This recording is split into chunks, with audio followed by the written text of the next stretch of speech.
অনেকদিন থেকেই আমার ওয়াইফ মেলায় যাওয়ার জন্য বায়না ধরেছে, কিন্তু যেহেতু তার পরীক্ষা চলছে তাই যাওয়ার সুযোগ হচ্ছিল না। আজ হঠাৎ ছুটি পেয়ে তাকে নিয়ে বেরিয়ে পড়লাম মেলার উদ্দেশ্যে।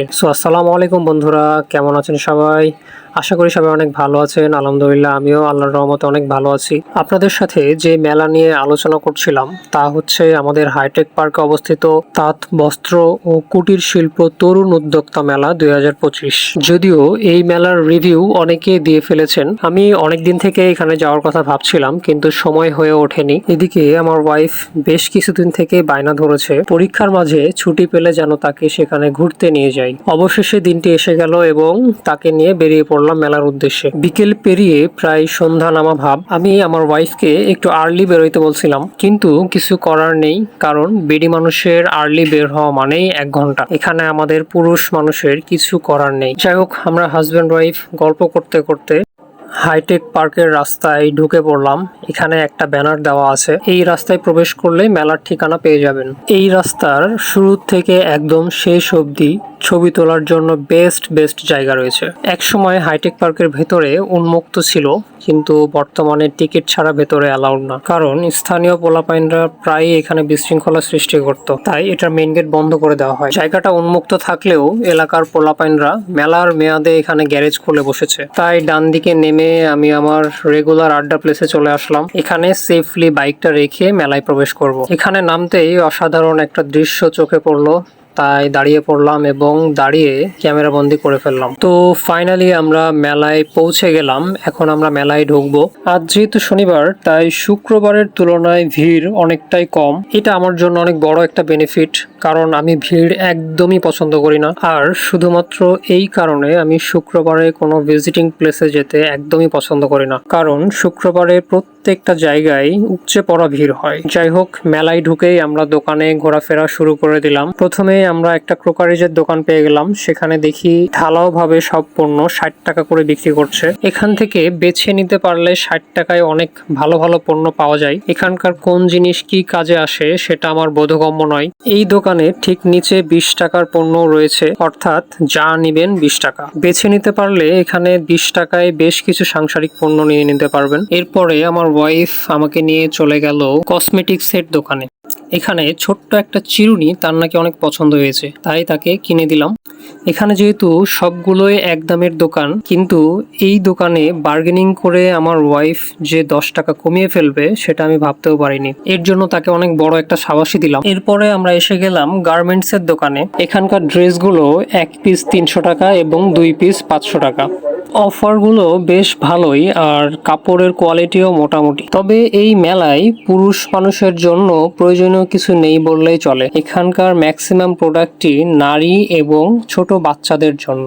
আর আমরা পুরুষরা এখানে আসি এটিএম হিসেবে, অর্থাৎ তারা তাদের পছন্দের জিনিস কিনবে এবং আমরা টাকা বের করে তাদের হাতে দেব। এরপরে আমরা চলে এলাম মৃৎশিল্পের দোকানে, অর্থাৎ মাটির জিনিসপত্র। জিনিসগুলো বেশ লোভনীয়, কিন্তু ম্যাক্সিমাম প্রোডাক্টই আমাদের বাসায় আছে, তাই আর কিছু নিলাম না। এরপরে চলে এলাম একটা শো পিসের দোকানে। এখানে রুম সাজানোর জন্য বেশ কিছু প্রোডাক্ট দেখা যাচ্ছে, যদিও দাম অনেক চড়া। সেম প্রোডাক্ট আপনারা মালোপাড়ায় 99-এও পেয়ে যাবেন। হিসাবে মেলায় সকল পণ্যের দাম কম হওয়ার কথা, যেহেতু মেলায় সবাই শখ করে আসে। এদিকে আমাদের চোখে পড়ে গেল নাগরদোলা এবং নৌকা রাইড।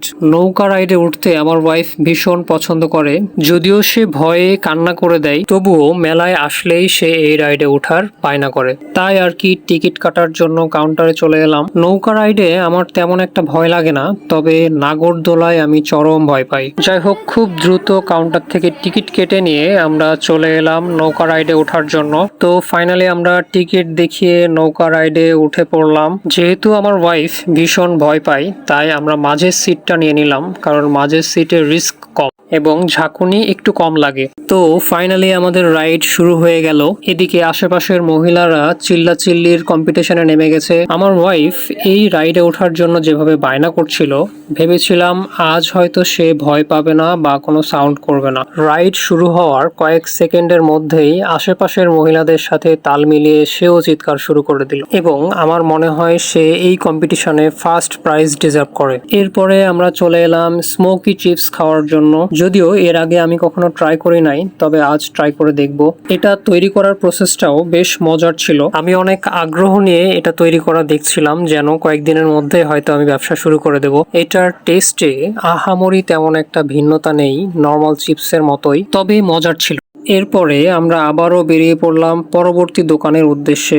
এরপরে চলে এলাম বেতের তৈরি জিনিসপত্র এবং কাপড়ের ব্যাগ এবং পার্টসের দোকানে। তবে কোয়ালিটি দৃষ্টিতে জিনিসপত্রের দাম অনেক বেশি। যাই হোক, আমাদের ঘোরাফেরা প্রায় শেষের পথে। যাওয়ার পথে একটা মজার জিনিস পেয়ে গেলাম। এটা আসলে কি জিনিস আমার বুঝে আসছিল না, পরে দেখি এটা আসলে একটা কলম। এছাড়াও এখানে মেয়েদের জন্য আরো অনেক ভ্যারাইটির পণ্য রয়েছে। এগুলো দেখতে দেখতে আমরা বাইরের পথে রওনা হয়ে গেলাম। মেলা থেকে বেরোতে দেখি মেলার মেইন গেটের ঠিক ডান পাশে বেশ কিছু খাবারের দোকান বসেছে। এখানে বিভিন্ন ধরনের মজার মজার খাবার রয়েছে। এখানে অনেক পদের মশলা মিশিয়ে পানও বিক্রি করা হচ্ছে, যা অনেক লোভনীয়। এছাড়াও গুড়ের জিলাপি, মতিচুরের লাড়ু, চিনির জিলাপি, মিষ্টি, চিনির ঝুড়ি সহ বিভিন্ন পদের খাবার রয়েছে। আমরা বাসার জন্য কিছু খাবার নিয়ে রওনা হয়ে গেলাম বাসার পথে।